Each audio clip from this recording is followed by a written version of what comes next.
A museum is an institution that cares for and conserves a collection of artifacts and other objects of scientific, artistic, cultural, or historical importance and makes them available for public viewing through exhibits that may be permanent or temporary.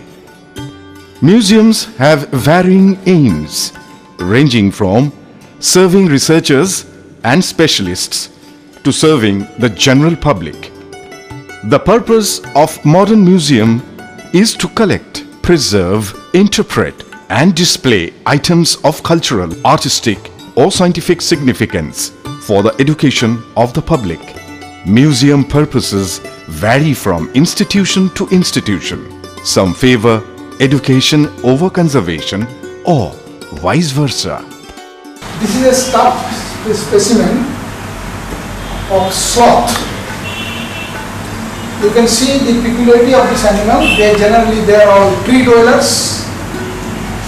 They live on insects and small creatures like lizards.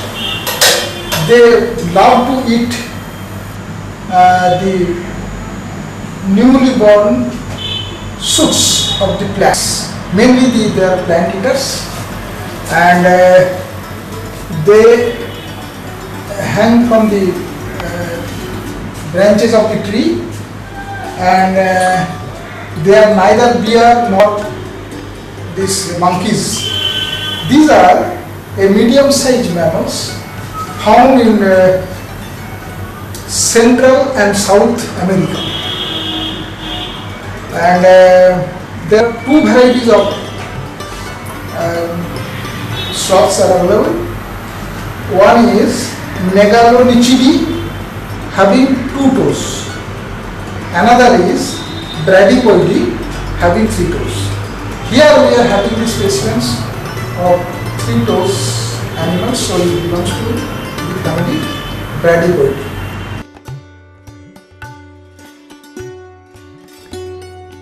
This is nocturnal amphibian which lives in leaf litters near permanent sources of water. They are found in the lowlands of the Gulf coastal plains of the United States of America. Mole salamanders have stocky, short bodies with large heads and are normally gray or dark brown in color with darker mottling and lighter gray undersides. Healthy mole salamanders are indicators of aquatic system health. Larval mole salamanders have been found to successfully reduce mosquito population. It is also called horned toad because of its rounded body and blunt nose. It has spines on its body which are actually modified scales, while the horns on the head are true horns with bony cores. These reptiles are found in the dry regions of North and Central America. Males are very territorial and announce their territories with head bobbing displays. Colder weather in mid-October serves as a signal for hibernation. They avoid predation by camouflage or by puffing up their bodies, making them too big to swallow. This lizard is seen as a symbol of strength and healing. Also called thorny devils or mountain devils, these reptiles are found in the Great Sandy Desert in Australia, where there is a sandy loam soil. Their bodies are covered with thick shields and spiny cones, which are mostly boneless, and they are marked with golden and brown patches that serve to camouflage them in their arid habitats. This spiny armor is not only a defense mechanism but also helps the animal retain water. These animals are indicators of ant populations and are very popular in zoos.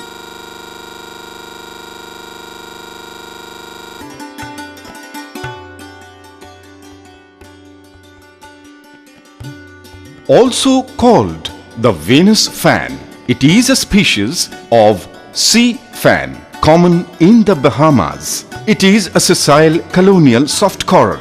The Venus sea fan is a delicate-looking colonial soft coral in the form of a fan composed of a lattice of branches in a single plane. The coral grows from a small base, forming several main branches with side branches and a network of small branchlets. The Venus sea fan is white, yellowish, or pale lavender.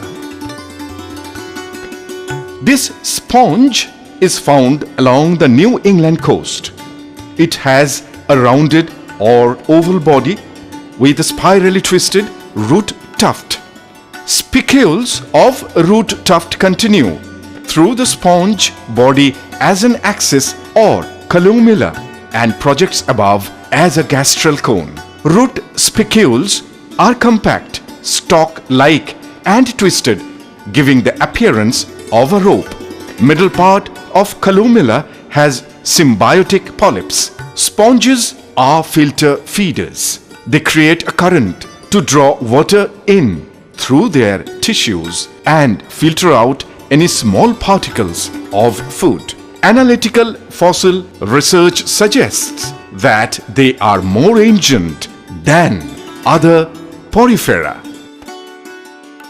Euplectella species are deep sea marine animals.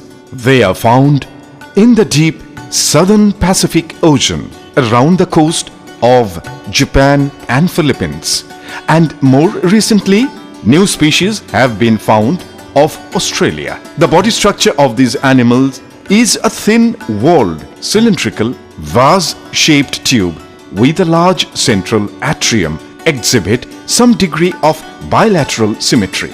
The body is composed entirely of silica in the form of 6 pointed siliceous spicules, which is why they are commonly known as glass sponges. The glassy fibers that attach the sponge to the ocean floor, 5 to 20 centimeter long and thin as human hair, are of interest to fiber optics researchers.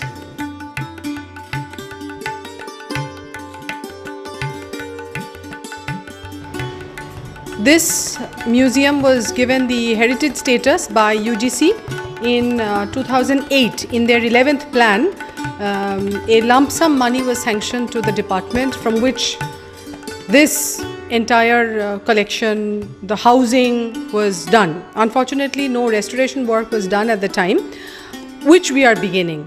So to conclude, we have specimens of various types in glass boxes, dry specimens, in cylinders, in formalin, in ethanol, various soft-bodied invertebrates, and depending on the phylum and depending on the type of flesh, the recipe of the preservative also changes.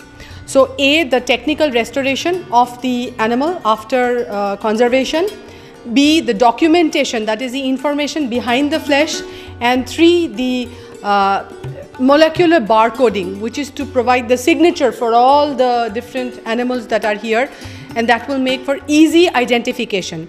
And 4th, which will conclude our work of translational studies ongoing in the lab, the museum, the restoration of the specimens and the molecular barcoding, which by the way includes cutting edge technology, some of which are going to be developed and modified in our lab depending on the need of the tissue specimen that we want to preserve, will all be included in a SOP, if you will, a standard operating protocol for museums like this that need to be restored, and information in it translated into viable technology, products and processes that will not only help preserve the specimens but also strengthen the novelty of and indispensability of a resource center like this.